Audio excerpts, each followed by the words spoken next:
I'm Gary Striegler, and this is the third video that I'm doing on building a vanity cabinet. This one is on building the face frame. Here's actually the finished face frame for my cabinet on the back side. And there's some things I always like to share about the basics of pocket hole joinery and building a face frame. First of all, you always want to make certain that you have all of your material as close as you can to the same thickness. So I ran all this through a planer, but it's also important to have really good clean edges and make square cuts. So all this material was turned up on edge and run through a planer that had sharp knives. So I have both a clean face from running it through that planer and also nice, clean, crisp edges. You always want the pocket screws to be going into the edge grain of the wood. They really won't hold anything on the end grain. Now, I also always use glue in my joints. And you construct your frame in such a way that you want to hide end grain. Like on this edge, goes continuous, and these pieces die into it so that you don't see the end grain there. End grain is never going to stain or paint exactly like the edge grain, so you always want to build your frame in such a way that you don't see end grain. Now, one other thing, it's important that you be really, really accurate when you cut your pieces to length. So whenever possible, I'll use a saw with a stop so that I can set a stop. And like cutting all these intermittent rails at the same length keeps the cabinet nice and square. It also makes it, when I go back to build drawers, all the drawer parts are going to be exactly the same. So, and what I actually did is I started putting this together. I started out by putting the outside perimeter together, and then I screwed these two pieces in so that, and then brought this piece, this intermediate style, over against it.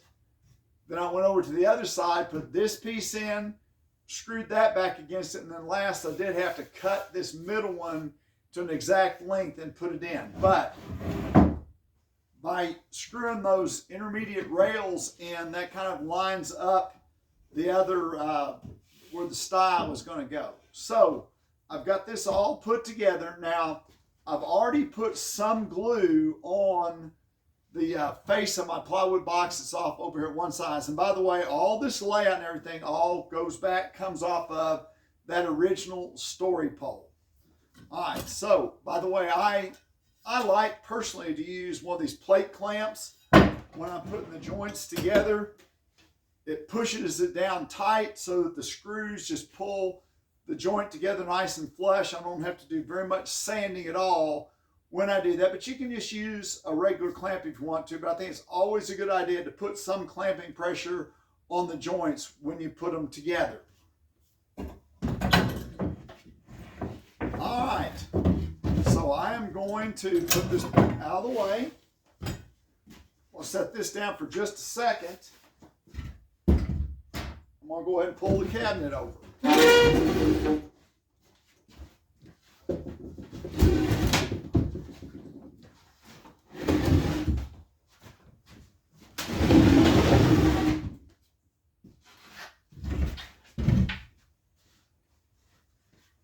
Alright, so when I get ready to put the face frame in place, I'm going to set it right there and drop it down.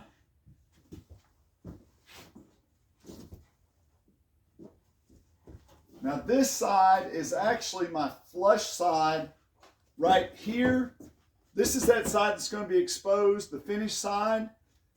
But one thing that I do, and this is a pretty good tip to know, I generally find I can't totally accurately cut all my pieces. So I just figured to cut them a little bit long. I'm going to have about a 1/16 of an inch hanging out here. And once I've clamped this up and the joint's made, I will come back with a flush trim router and flush trim it, and then I'll have a really exact joint.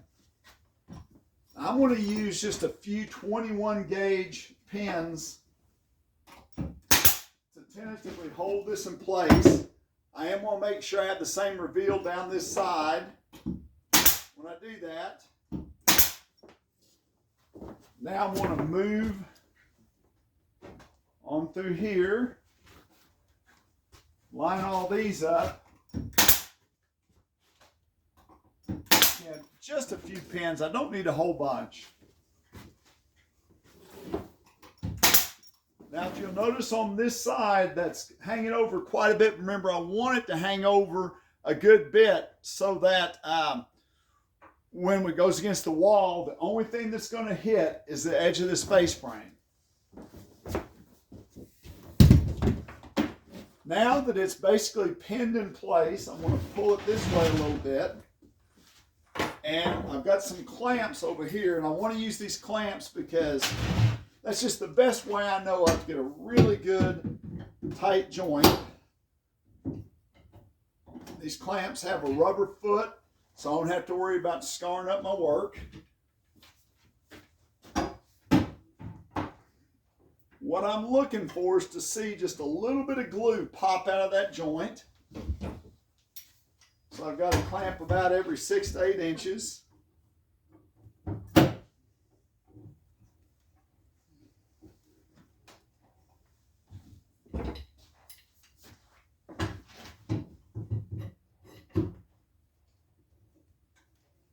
And it is possible to put a bunch of pocket screws on the inside and just pull it together that way, but I really like to use clamps. I just feel like that's the most certain I can be to get a really good joint on this end.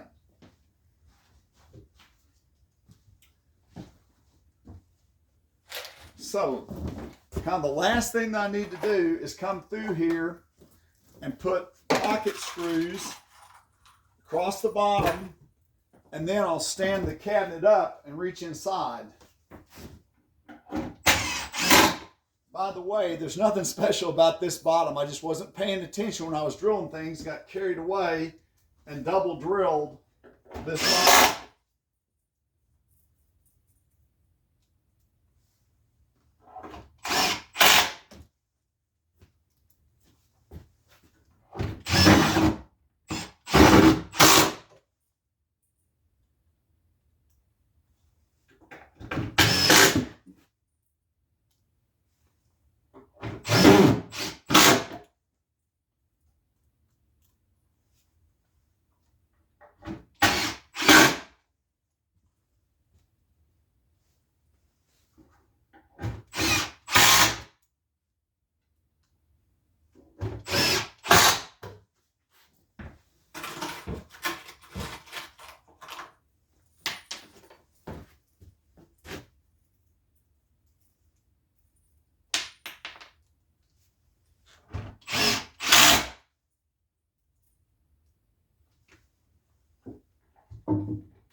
So I've got pocket screws in all those holes. Now, on this end, I'm going to go ahead and put the pocket screws down here. So I'm driving pocket screws through this outside piece of plywood up into the face frame to hold it in place.